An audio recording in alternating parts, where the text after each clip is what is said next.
Tanpa basa-basi, Mahkamah Konstitusi mengabulkan permohonan gugatan Wakil Ketua KPK Nurul Gufron yang menggugat batas umur calon pimpinan KPK serta penyetaraan masa jabatan pimpinan KPK dengan lembaga eksekutif lain.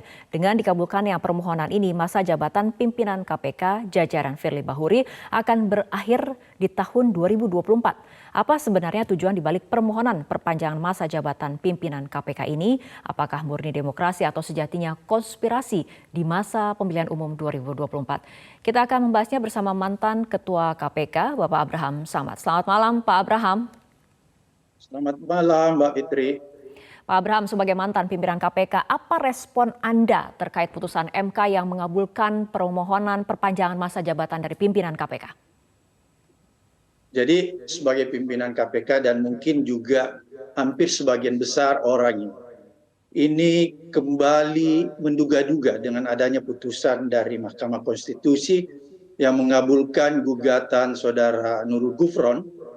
Ini dianggap ada sesuatu yang mungkin dianggap aneh. Kenapa dikatakan aneh? Karena kita lihat bahwa gugatan yang diajukan Nurul Gufron itu sebenarnya bukan berkaitan untuk memperkuat kelembagaan KPK atau memperkuat pemberantasan korupsi, tapi lebih kepada kepentingan pragmatis Nurul Gufron. Oleh karena itu boleh dikategorikan bahwa gugatan saudara Nurul Gufron itu mengandung konflik of interest. Oleh karena dia mengandung konflik of interest, maka idealnya hakim MK itu tidak mengabulkan. Sebenarnya itu intinya. Tapi kita heran kok hakim MK tiba-tiba mengabulkan. Itu hal yang pertama yang menurut saya agak ganjil. Kemudian keganjilan kedua, kita lihat juga ketika saudara Nurul Gufron mengajukan gugatan judicial review ini ke MK, itu kan di tengah jalan baru dia memasukkan tentang perpanjangan masa jabatan pimpinan KPK. Jadi dari awalnya dia tidak memasukkan. Dan itu seolah-olah dilakukan dengan cara sembunyi-sembunyi tanpa disampaikan kepada publik. Dan itu sangat berkaitan dengan kepentingan pragmatis pimpinan KPK yang ingin diperpanjang. Oleh karena itu gugatan ini mengandung konflik of interest. Yang ketiga, kalau kita lihat tadi putusan MK, ada sesuatu yang aneh. Ya. Kenapa saya katakan aneh? Seharusnya menurut saya, kalaupun putusan itu diterima, maka ini baru bisa diberlakukan ke depan, bukan tahun ini atau bukan kepengurusan ini. Artinya apa? Masa jabatan pimpinan KPK kali ini tidak dapat diperpanjang karena putusan ini tidak berlaku surut sebenarnya. Dia berlaku ke depan. Dan kalau kita lihat putusan tadi, itu tidak dipertegas, tidak diperjelas oleh hakim MK. Seharusnya dia memperjelas bahwa putusan ini tidak berlaku surut dan hanya berlaku ke depannya. Ini kan tadi nggak disampaikan. Jadi kita melihat sepertinya ada kepentingan-kepentingan. Kalau orang menduga bahwa ada motif politik di balik putusan ini, mungkin kadang-kadang kita susah mengabaikan asumsi-asumsi itu karena ada banyak keganjilan-keganjilan mulai dari awal memasukkan permohonan gugatan judicial review yang dilakukan oleh Nurul Gufron, kemudian dengan adanya putusan yang serba tidak jelas ini. Oke, baik Pak Abraham, sebagai seseorang yang pernah berada di dalam KPK, kemudian menjadi pimpinan KPK, dan saat ini kemudian masa jabatan pimpinan KPK diperpanjang menjadi 5 tahun, dan ini dilakukan memang di tengah-tengah tahun politik seperti ini. Tapi sebetulnya seberapa rentan, seberapa rawan KPK ini dibelokkan dalam urusan politik ataupun karena urusan politik? Pertama kita lihat saja undang-undang yang baru itu ya, Undang-Undang 19 tahun 2019, yang menganulir undang-undang lama KPK, sebenarnya itu sudah melemahkan. Kenapa saya katakan melemahkan? Karena memang di situ jelas-jelas dijelaskan bahwa KPK itu menjadi lembaga yang di bawah rumpun eksekutif. Jadi dia tidak independen lagi seperti dulu. Pegawainya pun dipaksa untuk jadi ASN, ya. Oleh karena itu memang KPK sekarang ini beda dengan KPK masa lalu. Oleh karena itu dia di bawah rumpun eksekutif, maka dia bisa ditarik ke sana kemari oleh eksekutif. Oleh karena itu menurut saya kalau ada anggapan yang menyatakan bahwa KPK sekarang ini ditarik dalam rangka politik 2024 itu tidak bisa diabaikan asumsi-asumsi itu karena ada fakta-fakta yang memberi petunjuk kepada kita semua bahwa ada semacam peristiwa-peristiwa yang kita duga kuat bahwa KPK ini sementara sekarang sedang ditarik ke sana kemari dalam kisaran politik. Baik, Pak Abraham, sebetulnya dalam pasal 34 Undang-Undang KPK yang mengatur masa jabatan pimpinan ini, kalau menurut Majelis Hakim MK menganggap pasal tersebut tidak memiliki kekuatan hukum yang mengikat. Apakah benar seperti itu? Pertama saya ingin katakan pasal 34 yang mengatur tentang masa jabatan pimpinan KPK itu harus dilihat apa sih pertimbangan filosofis dan pertimbangan sosiologisnya sehingga pasal itu dibuat, atau apa pertimbangan filosofis dan sosiologisnya sehingga masa pimpinan KPK itu dibuat 4 tahun, bukan 5 tahun. Karena pada saat itu KPK dianggap sebagai lembaga yang independen. Ya, dia beda dari lembaga-lembaga negara yang ada. Oleh karena dia beda dari lembaga-lembaga negara yang ada, maka dia juga harus mempunyai sifat yang lebih khusus. Dia punya ciri khas. Salah satu ciri khasnya atau kekhususannya yaitu tadi masa jabatan pimpinan KPK. Karena kalau kita lihat di lembaga-lembaga negara lainnya, itu masa jabatan yang ada, apalagi kalau kita lihat eksekutif dan lain-lain sebagainya, itu adalah masa jabatan yang 5 tahun. Oleh karena itulah filosofi dan sosiologis pembuat undang-undang ketika merumuskan atau ketika menempatkan masa jabatan 4 tahun, itu sudah berbagai macam pertimbangan yang dimasukkan di dalamnya. Salah satunya bahwa KPK tidak boleh sama dengan lembaga-lembaga institusi-institusi negara lainnya. Karena dia sifatnya independen, dia harus punya ciri khas tersendiri. Apa ciri khasnya? Yaitu tadi, kalau lembaga-lembaga negara lainnya masa jabatannya 5 tahun, maka KPK 4 tahun. Itulah yang membuat KPK punya ciri khas tersendiri. Kenapa dia harus mempunyai ciri khas tersendiri? Karena kita tahu bahwa KPK itu juga dijadikan role model bagi seluruh lembaga-lembaga negara yang ada. Jadi kalau tiba-tiba MK memutuskan masa jabatan pimpinan KPK disamakan dengan lembaga-lembaga lainnya, maka KPK kehilangan ciri khasnya, kekhususannya. Dan dia tidak bisa lagi dijadikan role model bagi lembaga-lembaga lain. Baik, Pak Abraham, terkait ataupun mengenai undang-undang KPK dan pembuat undang-undang, ini kan yang membuat undang-undang kan DPR, kenapa ataupun lazimkah justru MK yang memutuskan perpanjangan masa jabatan lembaga dalam hal ini KPK? Ini juga yang menjadi sedikit ada keganjilan ya.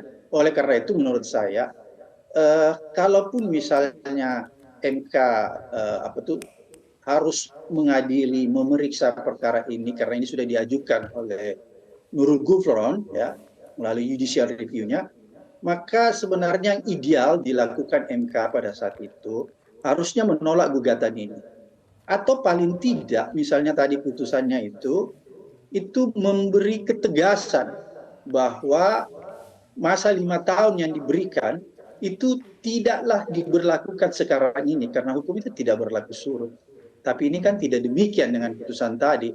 Oleh karena itu ini semakin memperkuat dugaan-dugaan kita bahwa ada motif politik di balik putusan-putusan ini. Apalagi kalau kita kaitkan dengan semakin dekatnya perhelatan politik.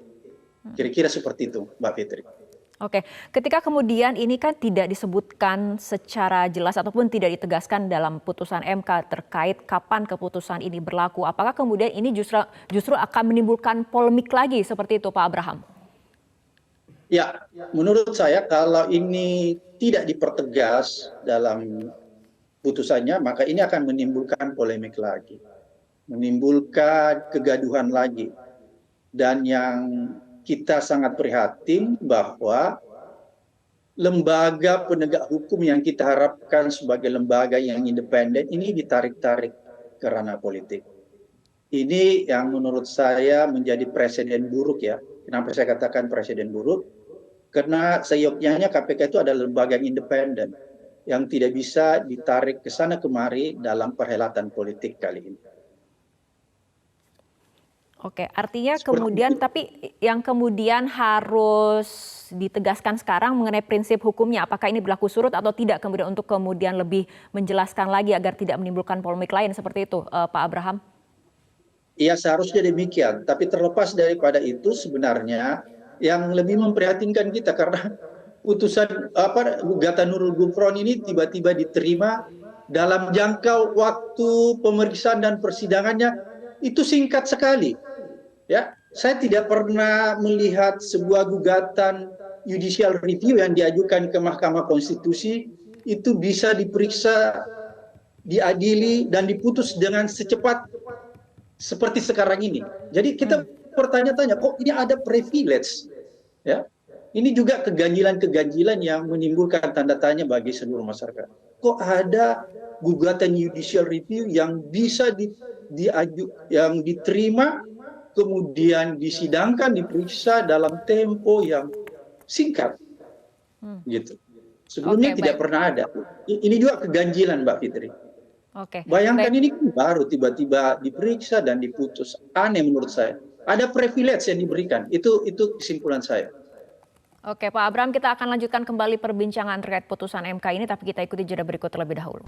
Pemirsa, kita akan lanjutkan kembali perbincangan Pak Abraham dengan adanya putusan MK yang mengabulkan permohonan perpanjangan masa jabatan. Ini imbasnya terhadap rencana pembentukan panitia seleksi calon pimpinan sendiri seperti apa menurut Anda?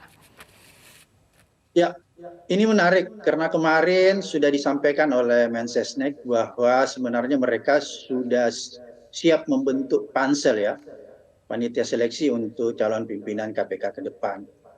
Kemudian tiba-tiba ada putusan seperti ini. Seharusnya menurut saya pemerintah mengabaikan saja putusan ini karena kalau kita lihat berdasarkan azas hukum bahwa dia kan tidak berlaku surut. Jadi ini hanya bisa diberlakukan di tahun depan. Oleh karena itu sebaiknya pemerintah tetap membuat pansel untuk itu tadi, untuk menyeleksi pimpinan KPK yang akan diseleksi di tahun ini. Oke, kemudian kembali coba ditegaskan oleh Pak Abraham, ini bagaimana pengaruh dari perpanjangan masa jabatan seperti ini terhadap independensi dari lembaga anti rasuah KPK ini? Ya, jadi memang seperti tadi yang saya sampaikan, Mbak Fitri ya, bahwa dengan adanya putusan perpanjangan masa jabatan pimpinan KPK yang kita nilai ganjil, mulai dari proses memasukkan gugatan, kemudian begitu singkatnya dan begitu cepatnya gugatan ini diperiksa, diadili, kemudian diputuskan, ini membuat kita menduga-duga bahwa ada sesuatu ya yang bisa menghilangkan independensi KPK. Tapi terlepas daripada itu sebenarnya kalau menurut hemat saya sejak diberlakukannya ya atau sejak diubahnya undang-undang KPK ya, maka sebenarnya sifat independensi KPK itu perlahan sudah mulai hilang, tidak 100% lagi. Karena di dalam undang-undang itu sendiri, di situ sudah ditegaskan bahwa KPK itu bagian dari rumpun eksekutif, bukan lagi independen seperti dulu. Oleh karena itu menurut saya, ditambah lagi dengan adanya putusan MK yang baru dikeluarkan, ini semakin memperkuat, ya, semakin menegaskan bahwa lembaga KPK sekarang ini sudah tidak independen lagi. Oke. Kalau dia sudah tidak independen lagi, padahal dia adalah lembaga penegakan hukum, maka menurut saya ini berbahaya bagi law enforcement ke depan. Kenapa saya katakan ini berbahaya? Karena bayangkan, KPK ini adalah lembaga penegak hukum yang khusus diberikan kewenangan, diberikan tugas untuk pemberantasan korupsi.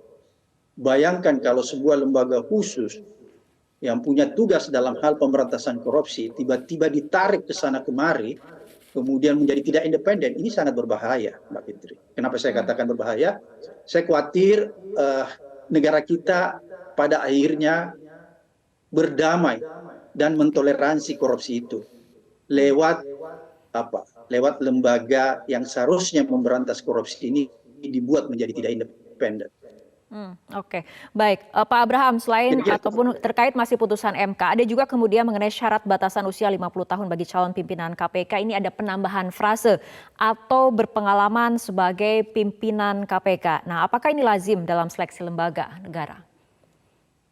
Ya ini juga aneh, Mbak. Makanya saya bilang ada beberapa poin-poin yang menurut kita aneh, ya penambahan-penambahan itu. Karena kalau dia berpengalaman, maka sebenarnya yang dituju itu adalah orang-orang yang sementara sekarang atau sudah memimpin KPK, ya itu yang aneh menurut saya. Jadi seolah-olah menutup ruang dan kesempatan bagi orang-orang yang ada di luar untuk mengikuti seleksi pimpinan KPK. Ini yang menurut saya sangat aneh sih sebenarnya putusan ini. Oke, kita juga Pak Abraham, kita juga akan berbincang dengan mantan penyidik KPK untuk kemudian mengetahui apa yang menjadi respon dari mantan penyidik KPK, Bapak Praswat Nugraha. Selamat malam Pak Praswat. Selamat malam Mbak Fitri. Oke, Pak Praswat, tadi kita sudah banyak berbincang dengan Pak Abraham, terutama sudut pandangnya sebagai seorang mantan pimpinan KPK. Anda sendiri sebagai mantan penyidik KPK, bagaimana respon terhadap putusan MK yang kemudian mengabulkan permohonan perpanjangan masa jabatan dan juga syarat batasan usia 50 tahun bagi calon pimpinan KPK? Iya, secara saya analisanya langsung ke dalam amar putusannya ya Mbak ya. Jika kita bacakan reasoning legal standing-nya Mahkamah Konstitusi menyatakan bahwa pemilihan ketua KPK itu harus 5 tahun atau diperpanjang 1 tahun, jadi dari 4 tahun ke 5 tahun itu kan dengan alasan bahwa jangan sampai pimpinan KPK dipilih oleh satu periode masa jabatan yang sama oleh eksekutif dan legislatif. Di masa misalnya tahun 2019-2024, maka di 2019-2024 akan memilih masa jabatan masa pimpinan KPK 2 periode. Nah, sedangkan kalau kita cermati lagi, Pak Firly Bahuri tahun 2019 itu dipilih itu pada bulan September dan 13 September 2019. Pelantikan anggota Dewan Perwakilan Rakyat tahun 2019 itu di tanggal 1 bulan 10, bulan Oktober. Artinya, di tahun 2024 nanti, diperpanjang ataupun tidak diperpanjang, pimpinan KPK akan dipilih oleh periode 2019-2024. Lalu pertanyaan saya, kemudian semangat MK agar pimpinan KPK tidak dipilih oleh periode yang hari ini, yang di 2019 dan 2024, sebagaimana ada di dalam amar putusannya, itu di mana? Jadi legal standing-nya kan jadi runtuh secara otomatis gitu loh. Karena pemilihan periode pimpinan KPK periode 2023-2027 ya 2027 seharusnya kalau dia 4 tahun itu kan dilakukan di dalam periode yang sekarang dari 2019-2024. Oke, Itu Mbak. baik. Jadi itu jadi satu, menurut saya MK justru malah menegaskan bahwa memang pimpinan KPK itu seharusnya dipilih di periode DPR yang masa akan datang, which is itu di 2024. Oke, itu mengenai masa berlaku dari aturan tersebut seperti itu ya Pak Praswat. Tapi kemudian tadi Pak Abraham juga memandang ataupun menganalisis mengenai adanya kejanggalan-kejanggalan dari putusan MK sendiri. Menurut Anda, apakah kemudian memang putusan MK kali ini untuk mengabulkan masa jabatan pimpinan KPK diperpanjang syarat adanya agenda-agenda lain seperti itu Pak Praswat? Ya, pada kesempatan yang lalu sebenarnya saya juga sempat sudah mengeluarkan beberapa rilis ya terkait dengan mengapa pimpinan KPK itu harus 4 tahun. Karena memang kan KPK sebagai anak kandung reformasi itu memang berbeda. Dia nggak sama dengan eksekutif yang 5 tahun masanya. Lalu juga ada semangat pembatasan kekuasaan. Dia tidak boleh berlama-lama karena sangat kuat dan itu sifatnya pimpinan KPK itu bukan ketua lembaga eksekutif, bukan ketua lembaga yudikatif, itu penegak hukum, Mbak. Jadi dia memang tidak boleh berlama-lama. Kayak misalnya contoh, hari ini. Misalnya kalau 5 tahun bisa dipilih 5 tahun lagi, maka akan 10 tahun pimpinan KPK menjabat. Ini kan semangat ini kan memang tidak, ruhnya reformasi itu tidak di situ gitu loh. Bukan untuk kemudian memberikan orang jabatan 10 tahun, terus kemudian dia memiliki penegak hukum selama 10 tahun di jabatan yang sama, itu bukan itu ruh reformasi saat kemudian KPK dilahirkan.